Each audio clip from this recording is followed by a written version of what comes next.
ஒரு குட்டி பொண்ணு அவளோட ஸ்கூல் வாசலில் ஒரு பலூன் வைக்கிறவரை பார்க்குறா. அவர்கிட்ட போய் இங்கே உள்ள எல்லா பலூனுமே பறக்குமான்னு கேட்குறா.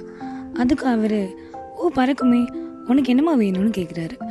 திரும்பவும் அவரை பார்த்து, பலூன் கருப்பு கலரில் இருந்தால் கூட பறக்குமான்னு கேட்குறா. பலூன் வைக்கிறவருக்கு அவளோட கேள்வி புரிஞ்சுது, அவள் என்ன நினைக்கிறான்னு புரிஞ்சுது. அவர் சொன்னார், பலூன் உயரமாக பறக்கணுன்னா அதுக்கு கலர் முக்கியம்ல, அதுக்குள்ளே இருக்கிற காற்று தான் முக்கியம்னு சொன்னார். நம்மள நிறைய பேர் தினமும் கண்ணாடி முன்னாடி நின்று கேட்குற கேள்வி தாங்க, நம்ம இன்னும் அழகாக பிறந்திருக்கலாம், கொஞ்சம் ஹைட்டாக இருந்திருக்கலாம், நம்ம ஏன் ஒல்லியாகவே இருக்கோம், நம்ம ரொம்ப குண்டாயிட்டோம்ல, இப்படி அப்படின்னு நிறைய யோசிச்சுருப்போம். அழகுன்றது மனசை பொறுத்ததுங்க. அந்த மனசுக்குள்ளே இருக்கிற அன்பு, பொறுமை, தன்னம்பிக்கை இதெல்லாம் தான் வெளியில் இருக்கிற நம்மளை அழகாக காட்ட போகுது. கடவுளோட படைப்புங்க.